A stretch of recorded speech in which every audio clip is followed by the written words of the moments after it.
Finding great candidates to hire can be like, well, trying to find a needle in a haystack. Sure, you can post your job to some job board, but then all you can do is hope the right person comes along. Which is why you should try ZipRecruiter for free at ziprecruiter.com/zip. ZipRecruiter doesn't depend on candidates finding you. It finds them for you. Its powerful technology identifies people with the right experience and actively invites them to apply to your job. You get qualified candidates fast. So while other companies might deliver a lot of hay, ZipRecruiter finds you what you're looking for. The needle in the haystack. See why 4 out of 5 employers who post a job on ZipRecruiter get a quality candidate within the first day. ZipRecruiter, the smartest way to hire. And right now, you can try ZipRecruiter for free. That's right, free at ziprecruiter.com/zip. That's ziprecruiter.com/zip. ziprecruiter.com/zip. This Labor Day at Lowe's, shop member-only doorbuster deals for a limited time. Save $50 on an Ego string trimmer, now $169. Plus, get 50% off select Holland pavers. Not a rewards member? Sign up for free today. But hurry, Labor Day doorbuster deals won't last long. Lowe's, we help, you save. Valid through 9/1 while supplies last. Program subject to terms and conditions. Details at lowes.com/terms. Subject to change.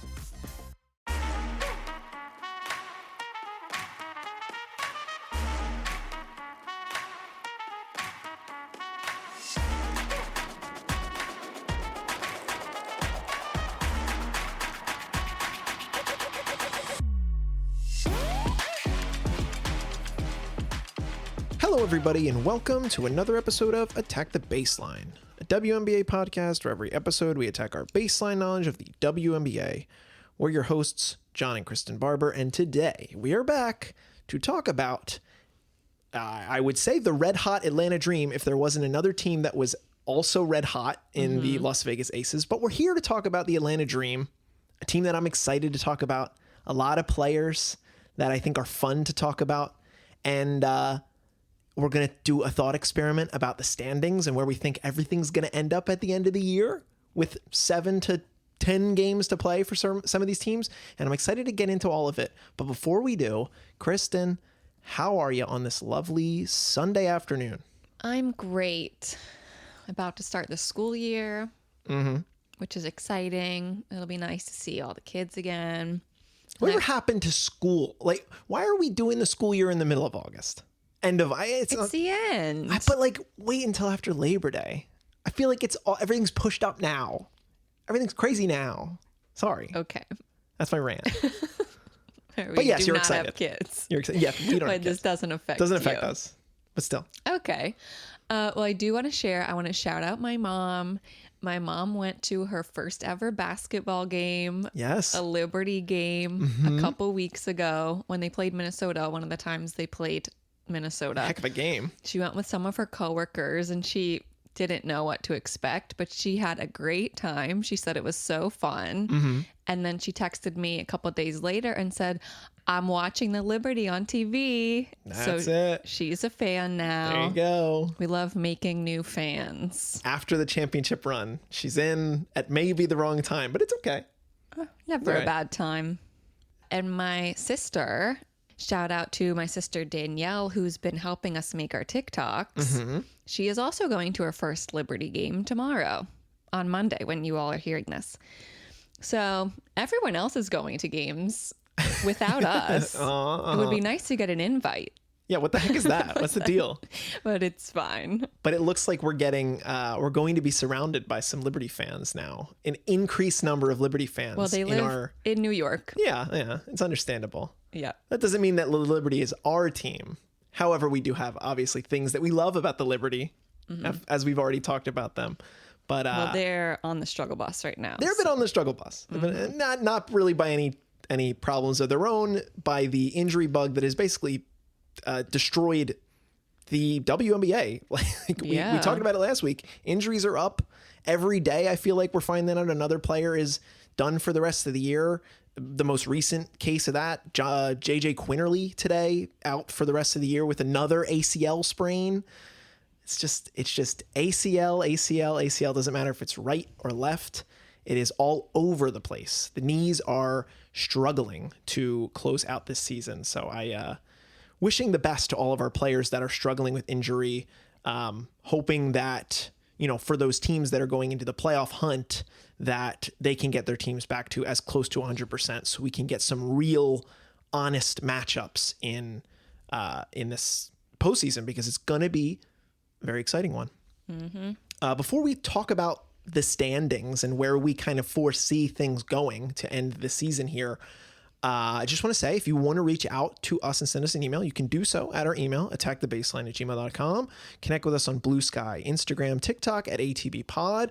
Leave us a 5-star rating and review on whatever platform it is you're listening to us. Right now, go to your phone, 5-star rating and review. You got it. You can do it. I know you're thinking about, I haven't done that. You should just do it now. Just do it while you're listening. Now, right now. Do it. Do the thing. And yeah, do all the other things. Tell your friends about the show. Tell your family about the show. Go to more WNBA games. And continue to love the league that we love. We all love. Okay. I'll say especially, send us an email after we do this exercise, because Kristen and I just did the schedule exercise, looking at all of the top teams and the bubble teams to see who we kind of think are 1 through 8 is going to be in the playoffs. Our top 8 seeds. We listed all the games that they had left to play, and we allotted wins and losses. And I think the results are kind of interesting. Kristen, why don't you go through what we're seeing here? Sure. So, of course, this could obviously not work out this way. There's subject to change. But we didn't look at Minnesota assuming they're staying the 1 seed. Correct. Yeah, we left that as is. Starting with Atlanta. Atlanta has only 1 game left out of 7 where they play a team that's over 500. And that is the Aces this coming Wednesday, which will be huge game. Big game. A lot of implications. 2 and the 3 seed going at it. The Aces are on a 10-game win streak right now. Probably about to be 11 because they play the Sky before they play Atlanta. That's the hottest win streak of the season. Yep. The Aces have just been insane lately. Crazy. So this is a very important game between the Dream and the Aces coming up on Wednesday. But we kind of figure, okay, Atlanta, looking at it, Atlanta will probably end 29-15. We're giving them 5 more wins. At minimum 5 wins. Could see them just winning out, but obviously the big roadblock is going to be this Aces game. Yes. But if they do beat these Aces, but 29-15, we have them ending up. Yep. The Aces, who are currently in 3rd place, they have 2 games left against teams over 500. And we kind of also see them ending 29-15. Okay. The Mercury, currently in 3rd, they have 2 games left also against teams over 500. They could also end 29. We have them ending 29-15. We could end up with a 3-way tie. For 2, basically. For 2nd place, basically. And what's really crazy to me is the Aces have the tiebreaker over both of these teams. Yep. I would not have expected that. Yep. It didn't matter that the Aces had the slow start to the season, because they're getting, even this week, we saw the Aces beat Atlanta, and then the Aces have basically owned the Mercury all season. So it ends up in our math here that the Aces end up as the 2 seed. Could be. And then Atlanta would be the 3 seed, having the tiebreaker over Phoenix. Phoenix being the 4 seed, which is where they currently are. So now that means that who's below that? Well, sure. Right now, New York has dropped to 5th after spending most of the season in 2nd. They had a huge drop this week. They have also 2 games left of teams over 500, and they play the Valkyries, who are 500 right now. Yes. So we could be seeing them end 26-18, a couple games behind, ending in 5th, where they currently are.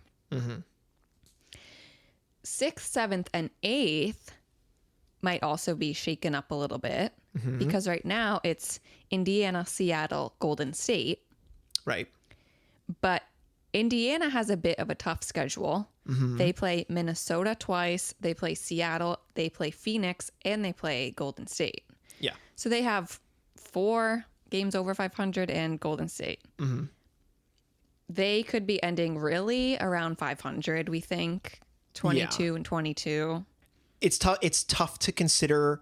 You know, we even said this last week or earlier in the week that we don't know if Caitlin's going to come back. If Caitlin does come back, that's obviously going to affect the ceiling of this team. Yeah, but at this point, like, it would be hard. Everyone else is hurt. Correct.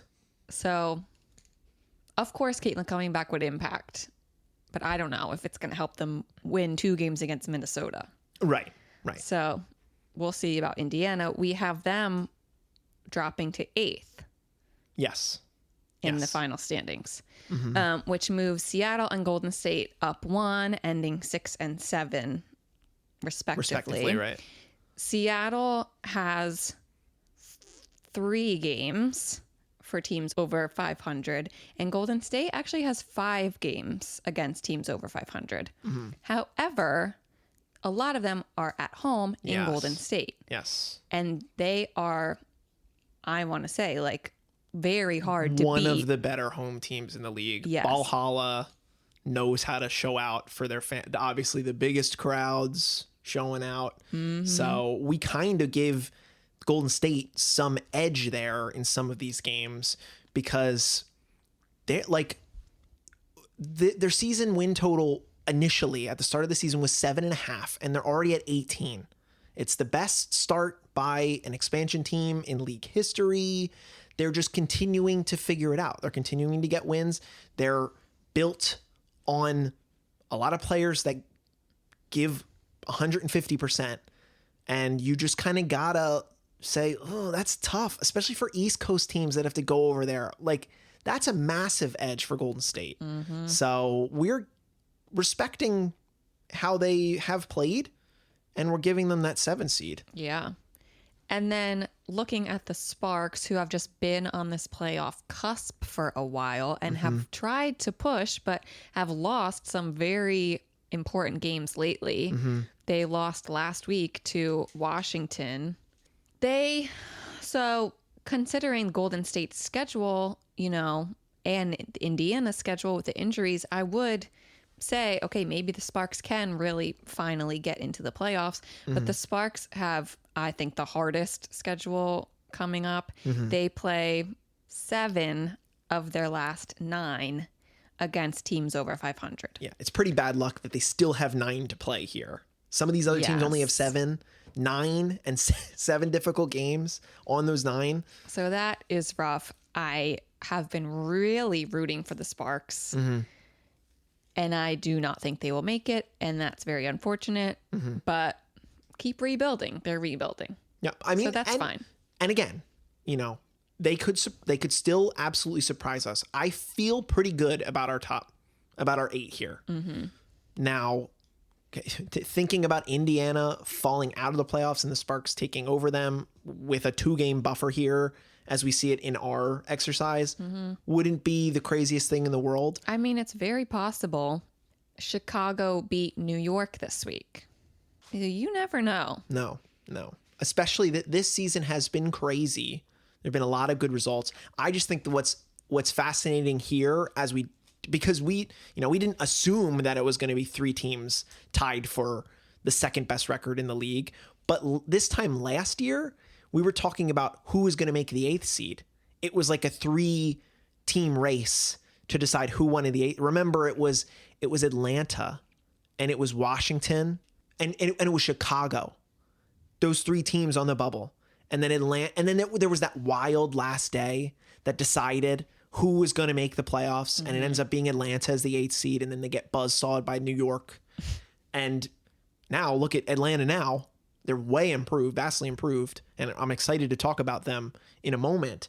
But right now, the league is way, it seems way more competitive than it was this previous season, our first season that we followed. This is very different table for than sure. last year. Yeah, last year it really was like Minnesota and New York at the top. Mm-hmm. The whole time. The whole season. Yep. And then everyone else, a few games behind you, no one was catching up. But now it is such a race. These standings change every single day. Yep. Super exciting. Yeah, I love it. Well, that's the exercise. Again, send us an email if you feel differently. Go through it yourself. See what you think. Let us know if there are major things that you find different. Get in our comments. You know how to do it. And let us know, because it's going to be an exciting conclusion of this regular season. And I feel like the majority of teams are going to be playing very hard because seeding is potentially viable for a lot of different folks here around the league.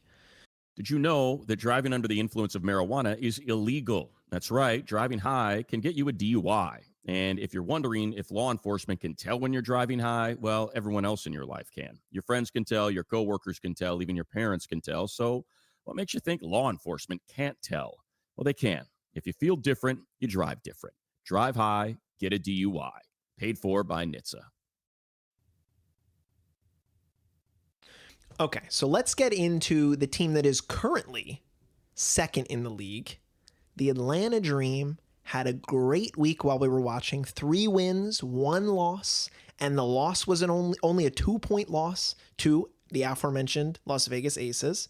They ended up beating Minnesota this week. They ended up beating New York this week. They handled Golden State with ease. And they were looking like a really strong team that I think has very high playoff aspirations. Things of note that we found out this week. This is the best season in Atlanta Dream history, record-wise. Mm-hmm. They have shown out for a rookie head coach, Carl Smesko, who has brought in winning DNA from his time as a college basketball coach. His long 23-year tenure at Florida Gulf Coast, where he basically turned that whole college franchise around. He comes to Atlanta. We don't really know what to expect. He calls himself the mad scientist of basketball. And sure enough, the Atlanta Dream are playing mad and playing really, really good basketball. Doing a lot of things that are pretty counter to some of the other teams that we've watched. They're very slow. They're a very methodical team. They take a lot of threes. They switch it up. They play in the paint. They have the tallest player in the league, Brittany Griner. They have one of the toughest defensive floor raisers in Brianna Jones. Off the cusp. Atlanta Dream. What was your first takeaway watching this team this past week? I have been very much anticipating the week that we are Atlanta Dream fans. We've seen games here and there throughout the season when they play other teams or when we just tune in to whatever games.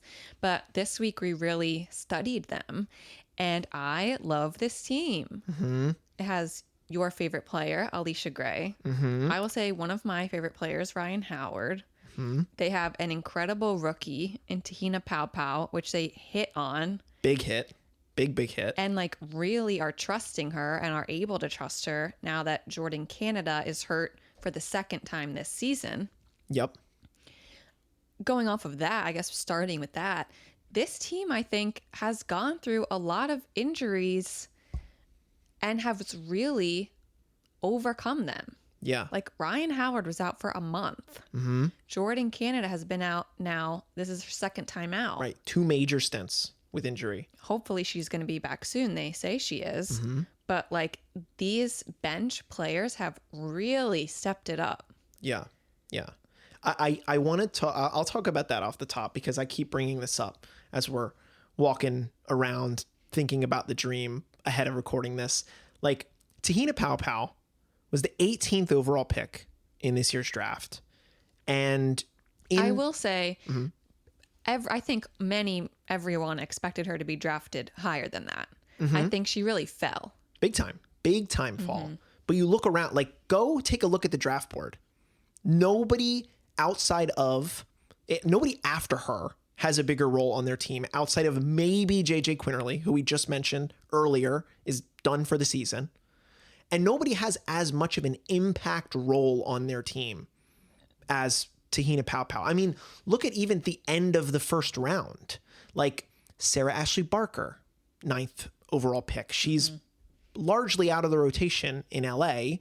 You have Isaiah James, who's been a good rotation player for Dallas, but not the same impact as Tahina Paopao. Aisha Sivka, 10th overall. We didn't see her at all. HVL in Chicago. You know, she's been in and out of the rotation. So Tahina Paopao in that Aces game the other night played 32 minutes off the bench. She was the 3rd most minutes by anybody on the team. And she's coming off the bench and she's a rookie. Like, she has been spectacular. She does exactly what this team needs. She's a 3-point shooter, already one of the more dangerous 3-point shooters in the league. She's got to continue to develop what she can bring to her game, but like, she's ahead of multiple seasoned veterans on the Dream. And I think that the fact that she was the 18th overall pick, she really should be like, let's say if she was the 13th overall pick and she was a Leonai with the Aces, like imagine that. It's hard to imagine. But given the injury that occurred to Jordan Canada, the multiple stints, the time missed by Ryan Howard, she has taken the opportunity handed to her by Coach Carl Smezko, taken it and ran with it all the way to basically the 6th woman on this team. Now, well, she started. And she was starting in 2 games this week. It is crazy. It is crazy. But I do feel like when the pick was made, we said, as long as she makes the team, a lot of people were very confident. Now, I don't think a lot of people thought that she was going to be starting games at the end of the season here. I think that would have been a lot to ask for, but she's doing it. She's handling it. They're winning games. And she's like averaging 28 minutes plus in the last 4 games that we watched her. She's a big factor on this team. Now, to the detriment of some of the other end of the bench players, do you want to talk about the end of the bench and like the rotation guard situation, the Maya Caldwells, the Shatori Walker-Kimbroughs? Well, I will say, I love that this team has a 12-woman roster. A true 12. It feels like a true 12. 12. Yes. They use every single player on this team. Be that a couple minutes at the end of the game, they still are getting playing time. When a bunch of other teams, namely an example I'm thinking of because we just talked about them, the Seattle Storm, play literally 7 people and that's it. Right. It gives them so much flexibility to be able to have Nia Coffey, Shatori Walker-Kimbrough, Sika Kone came in twice seconds this week. Yeah. Well, I'm just saying, like, it's, and when everyone around the league is getting hurt, like, take your players out when you can take them out. So I just love the depth of this team. I agree. Really, the 3 end of the bench players are Shatori Walker-Kimbrough, Sika Kone, both of which were on the Mystics last year, right? And Taylor Theory. Yeah, who was a rookie. So, but still got some minutes. So I love that. I think it's a very well constructed roster in general. I agree. Top down, very good. They can throw different looks at you. I think I'll just to defend Shatori, I do feel like if there is another injury that affects this team, especially in the playoffs, that I do feel confident that Shatori could answer the call and come in and be, 3 or 4 threes off the bench in open spots. I do feel confident that she can knock down a shot. So I don't want to say that like her spot outside of the rotation is deserved. It's just the way that the team is playing. I understand that they don't want to like tinker with the chemistry so much because I do feel like the fact that they didn't make any moves at the deadline, they haven't had to go out and get extra bodies throughout the season, has built this team into a very cohesive unit. So it doesn't make sense to, try to shoehorn Shatori in for 10 minutes necessarily. Now, could she get some time at the end of the season as, players might look to sit a little bit just to make sure that their batteries are recharged ahead of the playoffs? Sure. But I feel confident in her veteran leadership that like she would be ready to take the call whenever that comes. Yeah. I mean, especially they have 3 games against Connecticut coming up. Yeah. Go. Get in there. Right. Get some minutes. Get ready for the playoffs. I think it's great. I love the roster. Before we talk about the starting lineup, a player that was in the starting lineup when the season started, but is no longer in the starting lineup, Brittany Griner, a legend of the league. She makes the big move. She makes the decision. She talks to Leash and she talks to Ryan. She talks to Jordan during Unrivaled. And she says, on the boat, I'm going to join the Atlanta Dream. And we're all like, wow, what a moment. She packs her stuff up in Phoenix. She moves over to Atlanta. I feel like the pressure has not been on Brittany Griner in a very good way. In a very good way. I think that from what I saw this week, when they decided that they want to shift up looks, they get BG in there. They have whoever's at the top of the arc pass the ball into the paint to BG. She's taller than any other player. She gets her hands up. And then she just looks around, scans, dishes out. Or if she has a mouse in the house, she goes to work in the paint and she gets the easy bucket. She, she's still got that easy hook shot. She's still got the easy little fadeaway. She's got moves, but she doesn't have to be the center of attention like she was in Phoenix. And she really gives this team an extra dimension that they certainly didn't have last season. And why? You're saying Tina didn't? Well, Tina's a different player than BG. Yeah. And Cheyenne Perkatias is a different player than BG. BG's built different. But right now, people say like, oh, well, what's the deal? Like, why isn't she starting? Why isn't she playing the same? Why her numbers are down like crazy? I just think she knows what she needs to do. And the fact that she's accepted that role with grace, has not made an issue of it, I think is part of the reason why this team is so cohesive. I think they trust her to be that body off the bench that can change up the looks for the other team. And she's always winning the freaking jump balls. They're winning every jump ball. You got BG. Yeah, I remember at the start of this season, she was in the starting lineup. Yes. And it just felt very awkward to me and forced because we were trying so many threes. And we saw BG hit a couple threes in the preseason. She hit one recently.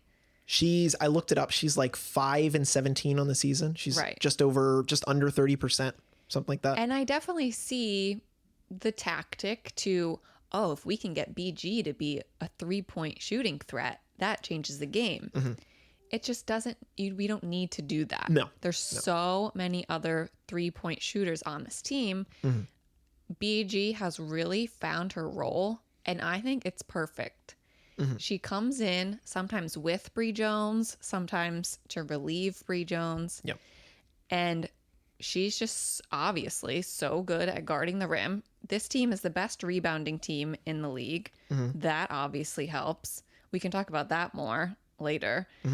But like in the games this week, I was watching BG and like she's so good against Nalissa and Asia and like the bigs on these other teams that they're going to have to beat. Like I can count on BG to get some blocks, to get the rebounds. And I totally agree with you that she doesn't need to be in the whole game, just really when it makes an impact. And I love it. I think it's great. Yeah. And I do believe like she's genuinely having a good time here in Atlanta. And the fact that like, I want Brittany Griner to have the best time playing basketball because she's been through way more than anybody has deserved to ever be through. So I'm just glad she's having a good time, that whatever this coaching staff decided, it ended up working. And I think that's why the team has been as good as they have been, part of the reason.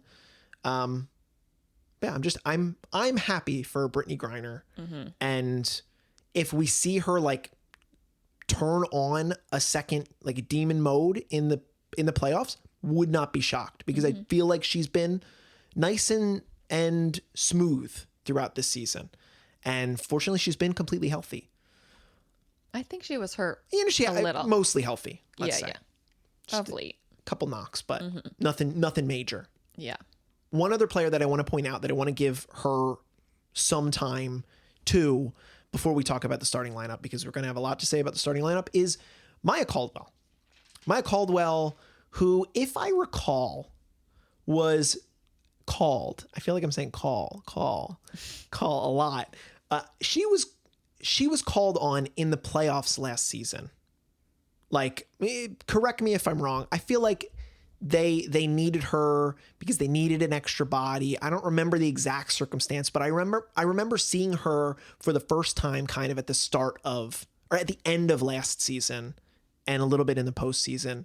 And I didn't exactly know what to think about her game, but she is very much this dirty work guard who will just kind of do, anything that she's required. It's kind of the DNA of this team. I mean, Allisha is the same way. Ryan is the same way.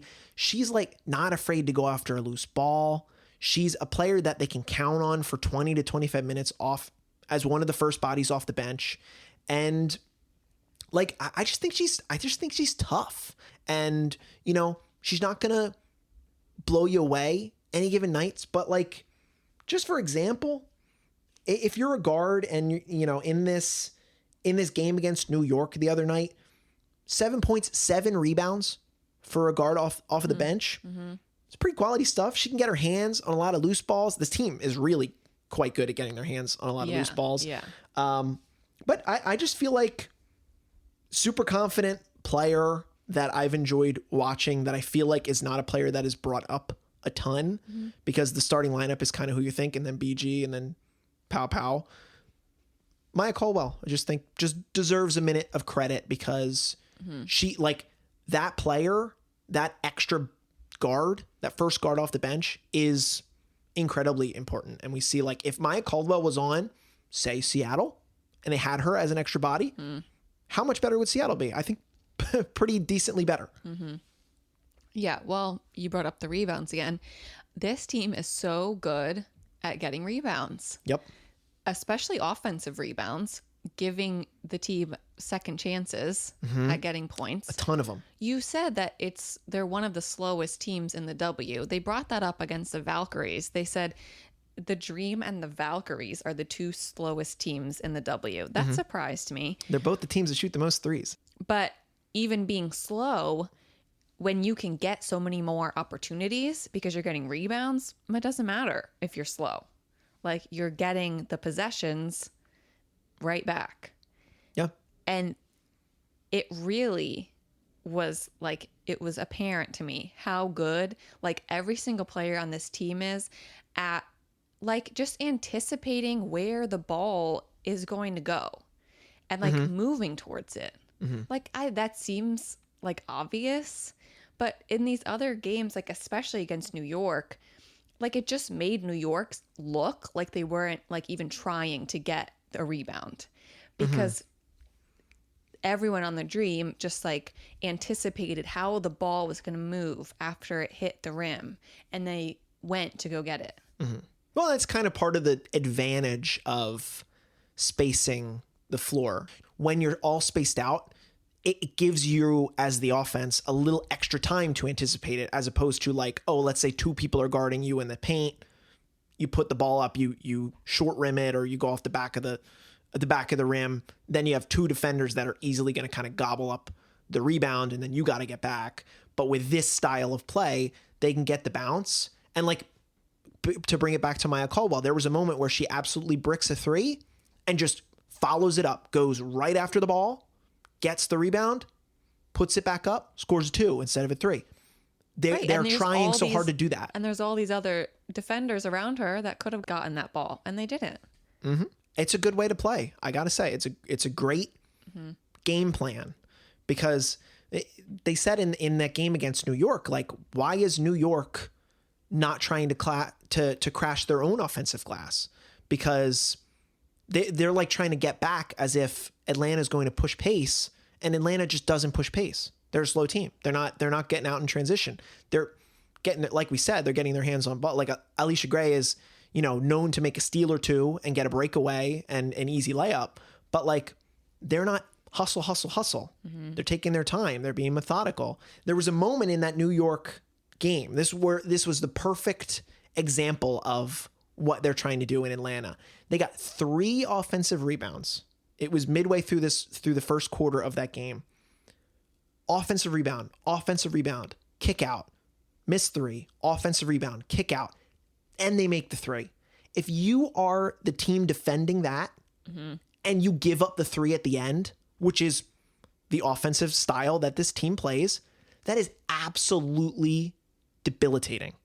You must feel terrible because New York played good defense on that play, couldn't get a rebound, gave up offensive rebounds, gave up the 3, and bang, Atlanta is feeling good and New York is feeling bad. It was just like the perfect example of like what this team is trying to do. Yep. Did you know that driving under the influence of marijuana is illegal? That's right. Driving high can get you a DUI. And if you're wondering if law enforcement can tell when you're driving high, well, everyone else in your life can. Your friends can tell, your coworkers can tell, even your parents can tell. So what makes you think law enforcement can't tell? Well, they can. If you feel different, you drive different. Drive high, get a DUI. Paid for by NHTSA. So why don't we talk about the starting 5? Okay. We'll start with the surprise of the season, I guess, for this team, Naz Hillman, who's in and out of the starting 5, I should say. She's not always starting there, but she gets a lot of starting calls. She had a moment early in the season where she was a revolutionary 3-point shooter. In her first 3 seasons, made 1 3, had attempted 6 threes total in 3 years. Wow. And now this year, she's cooled off significantly. There was a portion of the season where she was one of the best 3-point shooters in the league. She's now under 30%, which I did not realize. And, when you double check, you're like, oh, okay. She's, struggling from beyond the arc. However, she's made 40 threes this season and attempted 135. So wow. Compare that to last season. She attempted 3 and she's now attempted 135. That shows you exactly what Coach Smesko's philosophy is. We're going to shoot threes. And the fact that she was so hot at shooting threes in the beginning of the season is the reason why she's a very trusted member of this team. And now, even though the 3-point shooting isn't there, she's very similar to Maya Caldwell in my eyes. She's very much a dirty work player. Naz Hillman. We were wondering if she was going to make the team in the preseason. She certainly made her mark on this team now. Yeah.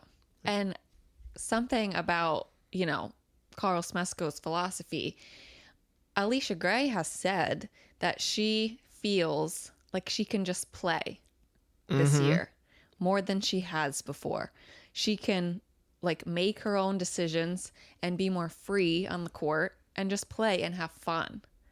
We should call her off Leisha Gray because she's off the leash. She's doing whatever she wants. Leash is off the leash. She's got full autonomy. Yeah. And that's the reason why she's one of the best players in the freaking league. Yeah. That's the reason she is on some lists for MVP candidates.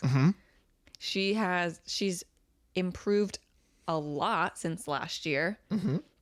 I will say, I think if we were to give a most improved player award, I think it will be probably Azurá Stevens. Sure. Because she is averaging 6 more points than last year, and her field goal percentage is up 11%.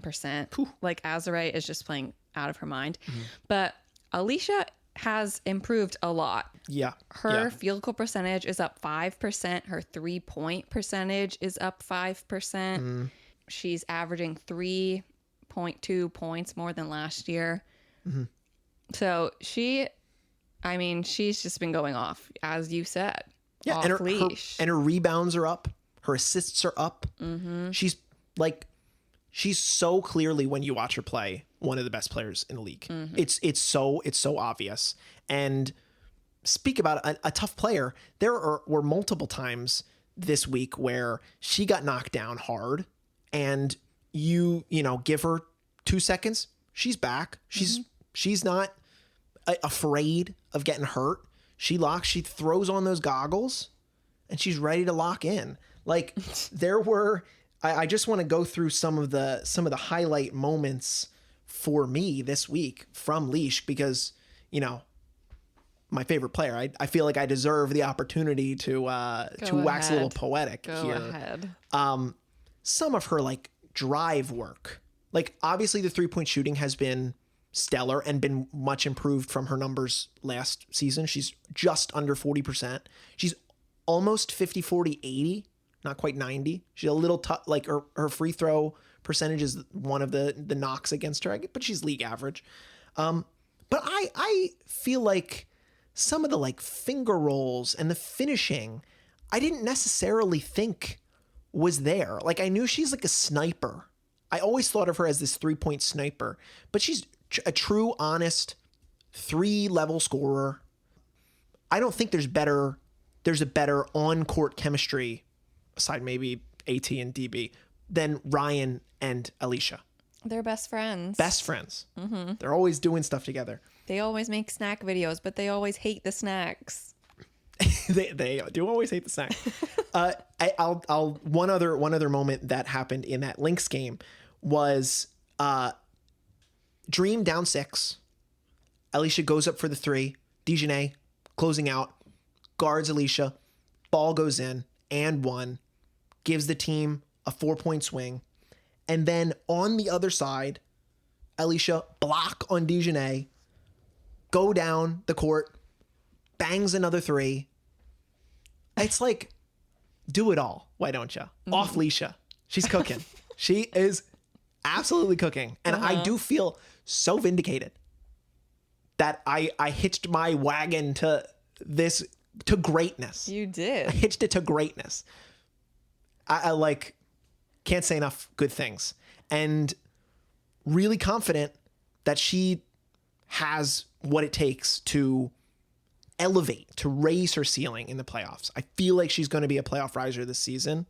And I just like handled it. She's handled it so well.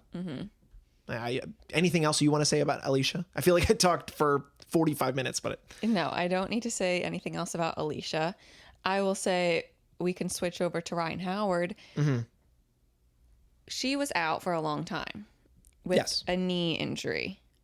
Before she went out, just watching her, I was so worried and I was so stressed because she played for a brace. She played with a brace for a really long time.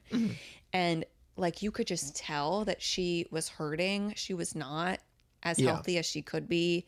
And it was just making me so nervous. Like, Ryan is going to go down and she's like not going to be able to come back some crazy injury when so many other knee injuries have been happening. And thank God, I think she looks much better now. She needed the time off. She doesn't have the brace anymore. She, especially having Tahina Pau in the rotation, helping her, freeing her up to be able to play off the ball. She's been so good lately. And you've mentioned a couple times, you know, she does try to drive sometimes and misses a layup or two, like at the end of a quarter, at the end of a game. But in general, Ryan has such good, like, ability to read the floor, to pass, to make a 3. In combo with Allisha, they're so good. So I'm very glad Ryan Howard is okay and back. One of the players in the league that can, you know, when she gets hot, be one of the most dangerous. Her 3-point percentage right now is below 30%, which is a little tough considering the number that she attempts. But her overall field goal percentage is up. It's the highest it's been in her career. So her finishing has been improved. Her mid-range jumpers are improved. I feel like we haven't even seen the best Ryan Howard this season. There's like going to be a moment, I feel like, in the playoffs where we're going to say that's obviously the Ryan Howard game. But because Allisha has been as much improved as she has been, it means that they don't need to rely on Ryan Howard. I feel like the roles kind of flipped. Even though Ryan is the younger one, last year watching The Dream, I was like, it's Ryan as the number one option and Allisha as a support. Now it's Allisha as the number one option and Ryan as a support. And because they're best friends, I don't think they care. I don't think they care. No. Now, of course, like there are moments in time where I'll be critical about Ryan Howard's game. You kind of mentioned it. She does have some like hero ball tendencies, and I do think that the coaches like to try to get her the last look, but sometimes it's like as time's running out, like she's chucking up kind of this on a prayer shot, and it's like way off, and it's not even like she's not even really set for it. I'd much rather her be open for a three and try to knock it down instead of like drive into four defenders and just like chuck.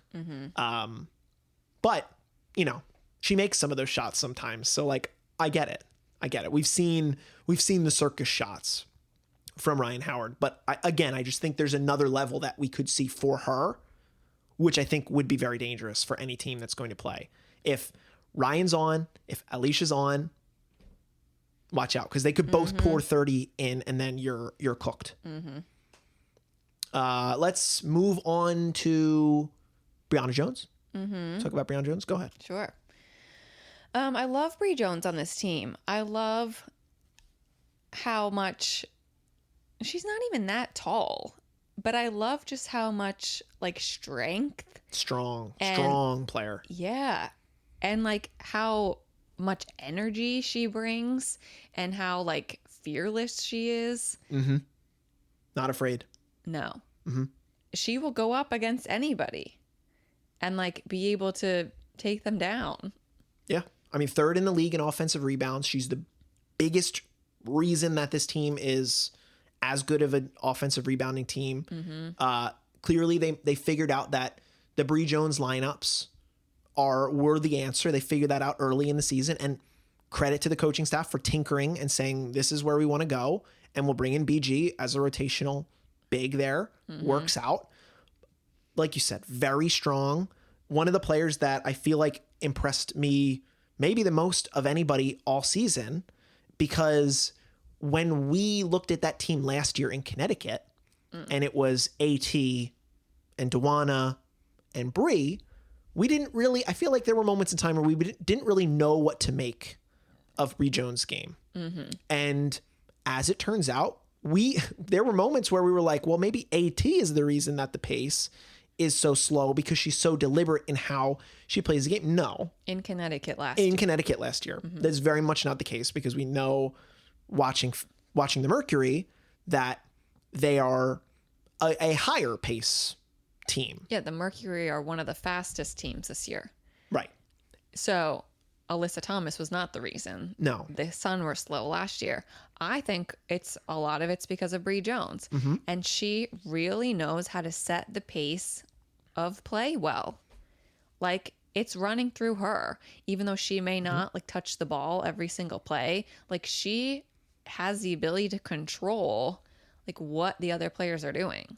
Yep. And by her toughness, she can sort of push whoever's defending her back, continue to spread the floor for this team. And whoever the open shooter is, find them, bang, leads to an open three, leads to a make. And then Bree Jones is doing her thing.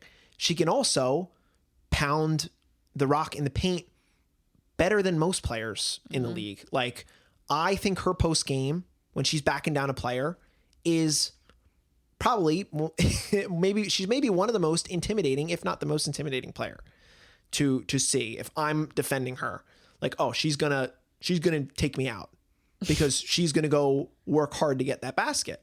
She works very hard at it. And there are times where, you know, fouls are called on her because she does what a big does, and sometimes she, you know, gets up there with an elbow when she's accepting the ball, when they're tossing it into her, and it might, you know, hit Natasha Cloud in the face a little bit. Natasha Cloud might go down. Don't be in her face. Don't be in her elbow zone. Her elbows. Get out of her elbow zone. And yeah, she just goes up with it easy.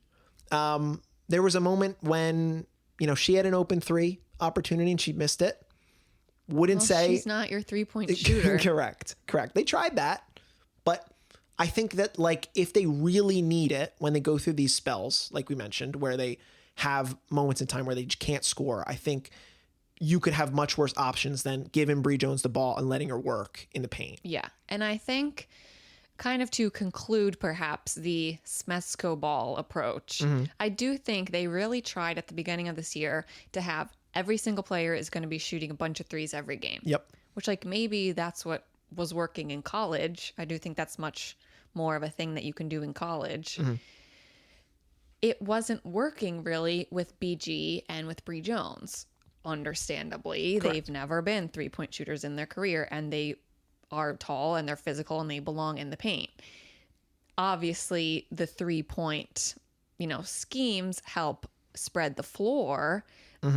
But I do think that as the season has gone on and there still is room for improvement in this area, is yes, when the Dream are going 4 minutes, 5 minutes with no scoring, which happened a couple times. And like they've gotten really ahead in these games, so they are able to sustain that and still win. But like in the playoffs, you cannot go 5 minutes without scoring. It cost them the Aces game. They were up by 10 midway through the fourth. And then they had one of those 4-minute stretches where they don't score. Aces come back, Aces win by 2. Exactly. So I would have a very short leash on this. I would say Short like leash. 2.5 minutes, 3 minutes. If you haven't scored, we're done shooting threes right now. Give the ball to Bree Jones or BG to get some easy baskets. And then we can like have a little second to reset. It's just like three, and none of them are going down for 5 minutes. We cannot have that in the playoffs. Yeah. So I'm sure, when playoffs come, you tighten the leash on this kind of stuff. Tighten the leash. But that would be my strategy. And like, to me, that seems obvious, but it hasn't really been happening. It's been happening more and more and more as the season has gone on. Yeah. But that's really what I'm looking for from this offense in the postseason is give the bigs the ball when you're struggling. Yes. No, completely Because they're agree. capable. Yeah, capable of scoring their own way. And what's really scary, to just put a bow on this team as a whole, they shoot a ton of threes, and 2 of the players that are shooting a lot of threes for this team, Naz Hillman, Ryan Howard, both under 30%. What happens if they both get hot? They're hot, Leash is hot, Bree Jones banging in the paint, pow. There will not be enough defenders No. to defend them. Nope. I would be nervous if you had to play this Atlanta Dream team. And, and just to bring it back full circle to where we were at the start of this pod, we have them projecting as the 3rd seed in this standings. So by our calculation, they would draw Seattle in the first round. Take care of Seattle. Go take on the Aces. Go take on the Aces in the second round. And there is a chance. There's a chance that this team could be in the finals. Well, that's why this upcoming game on Wednesday is so important. Big time game. Huge. Big time game Yeah. for Atlanta. And let's just see what happens. Tune in with us on Bluesky Yeah, oh yeah. on Wednesday for this game. Is Yes. it at 10 p.m.? Let me see what time it's at. It's probably at 10 p.m. Where is it? No, it's on at 7:30. We'll be there. So we'll tune in. Yes. I'm looking forward to it. I had a lot of fun talking about the Dream. I feel like I'm generally I generally have positive analysis for most players in the W. I can find reasons to, give them credit, but like there is so much to give this Dream team credit for. And this is the reason why this is the best season that the team has had in franchise history. So Yep. we'll see what happens in the postseason. I will say, to start this season when we were doing our predictions, I had the Dream finishing 9th. Wrong. Egg on my face. Wrong. I think I had them 6th, but like, Still, I think this is better than anyone thought, which is crazy. Because why? The team's so good. Why did I think that? I have no idea. I don't know. Should have wrote notes. Didn't trust Bree Jones, I guess. Nope. Also, Didn't trust them. sorry. They said they're losing Tina. They're going to be bad. Yeah, naturally. And we should say, just for 30 seconds to a minute, Jordan Canada, we didn't really talk about you that much, but one of the fastest players in the league.